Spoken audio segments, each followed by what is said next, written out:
ગુજરાતના પૂર્વ મુખ્યમંત્રી અને યુપીના રાજ્યપાલ આનંદીબેન પટેલ આજે સપરિવારમાં ખોડલના શરણોમાં શીશ ઝુકાવવા પહોંચ્યા હતા. ખોડલધામ ટ્રસ્ટના ટ્રસ્ટીઓ દ્વારા રાજ્યપાલનું ઉષ્માભર્યું સ્વાગત કર્યું હતું. આ પ્રસંગે ખોડલધામના ટ્રસ્ટીઓ અને અન્ય અગ્રણીઓએ ઉપસ્થિત રહી તેમને આવકાર્યા હતા. ખાસ વાત એ છે કે અનાર પટેલને ખોડલધામ સંગઠનમાં મહત્વની જવાબદારી મળ્યા બાદ આનંદીબેન પટેલની આ પ્રથમ મુલાકાત છે. આનંદીબેન પટેલની સાથે તેમના પુત્રી અનારબેન પટેલ અને સમગ્ર પરિવાર હાજર રહ્યો હતો. શાસ્ત્રોક્ત વિધિ સાથે આનંદી પટેલે મા ખોડલના શિખર પર ધ્વજારોહણ કર્યું હતું. મીડિયા સાથેની વાતચીતમાં અનાર પટેલે જણાવ્યું કે બહુ વખતથી ઈચ્છા હતી કે આખા પરિવારને લઈને આવું. મા ખોડલની કૃપાથી મને અહીં ટ્રસ્ટી તરીકે સેવા કરવાનો મોકો મળ્યો છે. તે બદલ કૃતજ્ઞતા વ્યક્ત કરવા આજે અમે અહીં આવ્યા છીએ. મારી દીકરીની આગામી ફિલ્મનું ટ્રેલર પણ માના ચરણોમાં અર્પણ કર્યું છે.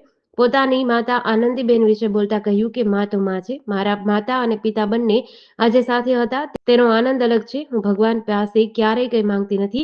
જે મળ્યું છે તેના માટે માત્ર આભાર વ્યક્ત કરું છું. આમ કાગવડ ખોડલધામ ખાતે આજે આનંદીબેન પટેલ અને તેમના પરિવારે દર્શન કરી લોક કલ્યાણ અર્થે પ્રાર્થના કરી હતી. આજે પૂરા પરિવાર સાથે જેમાં ખોડલનું ધજા ચડાવવાનો મોકો મળ્યો.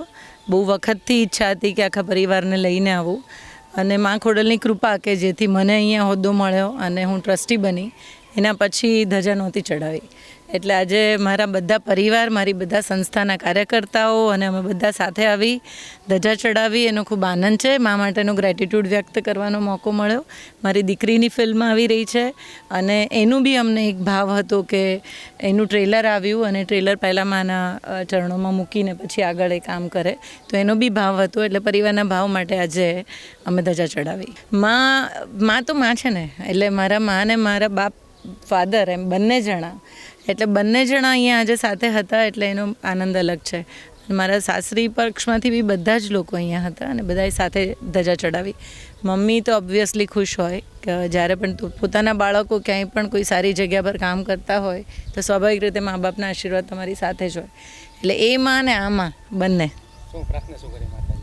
બસ પ્રાર્થના કરવાનો તો એક જ છે ને, કારણ કે જે મળ્યું છે અને જે ભગવાને આપ્યું છે ઉપરવાળાએ, એની કૃપા, અને કૃપા જ માટે જ ધજા હોઈ શકે. માંગ તો હું ક્યારેય નથી કરતી, ક્યારેય નહીં.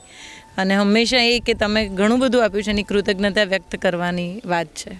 જેડીસી ન્યૂઝ સાથે સુરેશ ભાલિયા, જેતપુર.